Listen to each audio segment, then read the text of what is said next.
दोस्तों नमस्कार, सुप्रभात। कैसे हैं आप? उम्मीद करती हूँ खुश होंगे, मस्त होंगे और कथाओं और कहानियों को सुन रहे होंगे। दोस्तों, रामायण से जुड़े कई पात्रों की कथाएं और कहानियाँ हम सुनते हैं। आज के इस क्रम में हम श्री हनुमान जी और बाली के युद्ध की कथा सुनेंगे।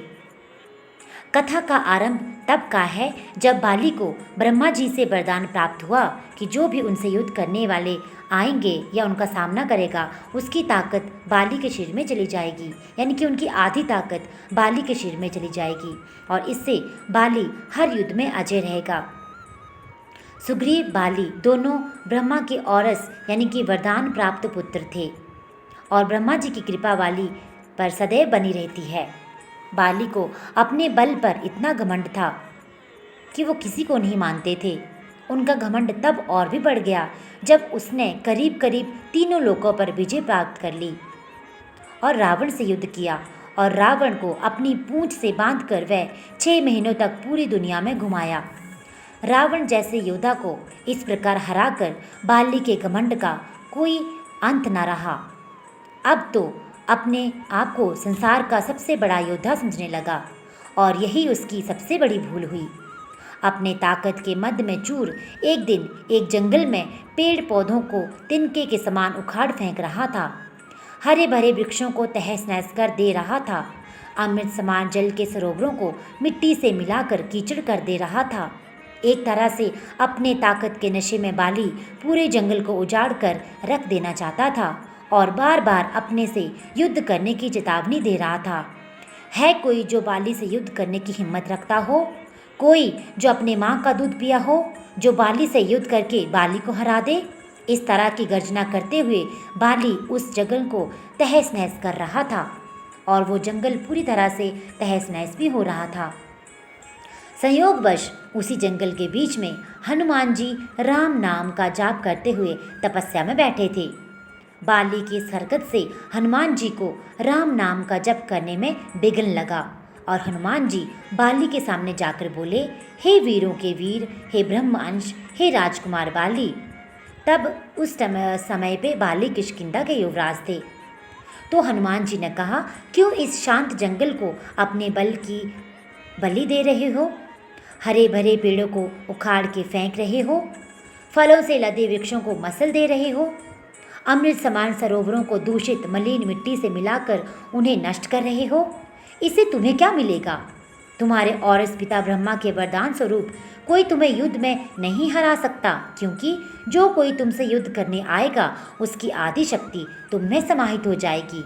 इसलिए हे कपि राजकुमार, अपने बल के घमंड को शांत कर और राम नाम का जाप कर। इससे तेरे मन में अपने बल का भान नहीं होगा और राम नाम का जाप करने से ये लोक और परलोक दोनों ही सुधर जाएंगे।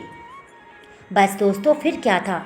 इतना सुनते ही बाली अपने मद में चूर हनुमान जी से बोला, ऐ तुच्छ वानर, तू हमें शिक्षा दे रहा है राजकुमार बाली को, जिसने विश्व के सभी योद्धाओं को धूल चटाई है और जिसके एक हुंकार से बड़ा पर्वत भी खंड खंड हो जाता है। जा तुच्छ वानर, जा, तू ही भक्ति कर अपने राम बाम की, और जिस राम की तू बात कर रहा है वो है कौन? और मैं तो जानता भी नहीं, आज तक किसी के मुंह से ये नाम सुना भी नहीं। तू मुझे राम नाम जपने की शिक्षा दे रहा है? हनुमान जी ने कहा, प्रभु श्री राम तीनों लोगों के स्वामी है, उनकी महिमा अपरंपार है। ये वो सागर है जिसकी एक बूंद भी जिससे मिले वो भवसागर के पार हो जाए। बाली इतना ही महान है, राम तो बुला जरा, मैं भी देखूं कितना बल है उसकी भुजाओं में। बाली को भगवान राम के विरुद्ध ऐसे कटु वचन हनुमान जी को क्रोध दिलाने के लिए पर्याप्त थे। हनुमान बोले, ऐ बाली के मद में चूर होने वाले, तू क्या प्रभु राम को युद्ध में हराएगा? पहले उनके इस तुच्छ सेवक को युद्ध में हरा कर दिखा।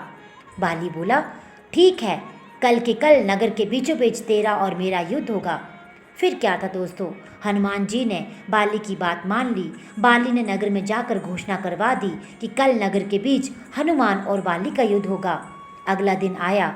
अगले दिन तय समय पर हनुमान जी बाली से युद्ध करने अपने घर से निकलने वाले ही थे, तभी उनके सामने ब्रह्मा जी प्रकट हुए। हनुमान जी ने ब्रह्मा जी को प्रणाम किया और बोले, हे जगत पिता, आज मुझ जैसे एक वानर के घर आपका पधारने का कारण अवश्य कुछ विशेष होगा। इस पर ब्रह्मा जी बोले, हे अंजनी सुत, हे शिवांश, हे पवनपुत्र, हे राम भक्त हनुमान, मेरे पुत्र वाली को उसकी उद्दंडता के लिए क्षमा कर दो और युद्ध में न जाओ।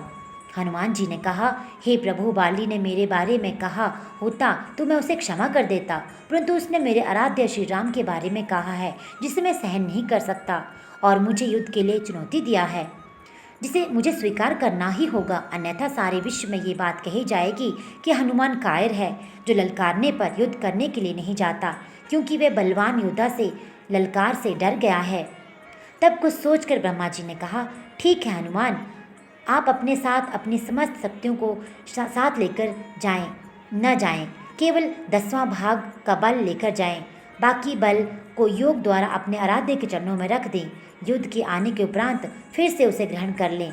हनुमान जी ने ब्रह्मा जी का मान रखते हुए वैसे ही किया और बाली से युद्ध करने घर से निकले। उधर बाली नगर के बीच में एक जगह अखाड़े में बदल दिया और हनुमान जी से युद्ध करने को व्याकुल होकर बार बार हनुमान जी को ललकार रहा था। पूरा नगर इस अद्भुत और 2 महायोद्धाओं के युद्ध को देखने के लिए जमा था। हनुमान जी जैसे ही युद्ध स्थल पर पहुंचे, बाली ने हनुमान को अखाड़े में आने के लिए ललकारा। ललकार सुनकर जैसे ही हनुमान जी ने एक पांव अखाड़े में रखा, उनकी आधी शक्ति बाली में चली गई। बाली में जैसे ही हनुमान जी की आधी शक्ति समाई, बाली के शरीर में बदलाव आने लगा। उसके शरीर में ताकत का सैलाब आ गया। बाली का शरीर बल के प्रभाव से फूलने लग गया, शरीर में फटकर खून निकलने लगा। बाली को कुछ समझ नहीं आ रहा था। तभी ब्रह्मा जी ने बाली के पास प्रकट होकर कहा, पुत्र, जितना जल्दी हो सके यहाँ से दूर, अति दूर चले जाओ। बाली को इस समय कुछ समझ नहीं आ रहा था। वो सिर्फ ब्रह्मा जी की बात को सुना और सरपट दौड़ लगा दिया। 100 मील से ज़्यादा दौड़ने के बाद बाली थक कर गिर गया। कुछ देर बाद जब होश आया तो अपने सामने ब्रह्मा जी को देखकर बोला, ये सब क्या है? हनुमान से युद्ध करने से पहले मेरा शरीर का फटने की हद तक फूलना, फिर आपका अचानक आना, ये कहना कि वहाँ से दूर चले जाओ, मुझे कुछ समझ नहीं आया।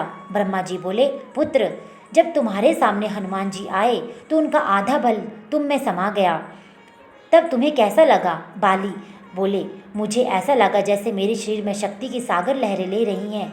ऐसा लगा जैसे इस समस्त संसार में मेरे तेज का सामना कोई नहीं कर सकता, पर साथ ही साथ ऐसा लग रहा था जैसे मेरा शरीर अभी फट जाएगा।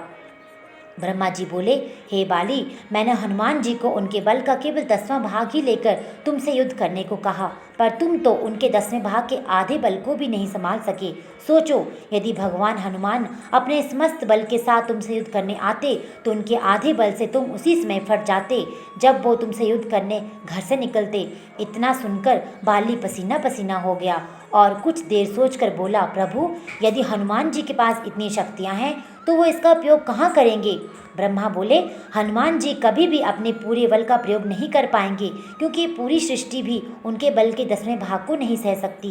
ये सुनकर बाली ने हनुमान जी को दंडवत प्रणाम किया और बोला, जो हनुमान जी जिनके पास अथाह बल होते हुए भी शांत और राम भजन गाते रहते हैं, मैं हूँ जो एक बल के बराबर भी नहीं हूँ और उनको ललकार रहा था।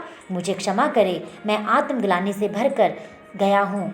बाली ने भगवान के चरणों में तप किया और आगे चलकर उनको मोक्ष प्राप्त हुआ। दोस्तों, कैसी लगी आपको ये कथा? उम्मीद करती हूँ आपको ये कथाएं और कहानियाँ पसंद आ रही होंगी। ऐसी ही अन्य कथाएं और कहानियाँ सुनने के लिए इस चैनल के साथ जुड़े रहिए। आपका दिन शुभ हो। धन्यवाद।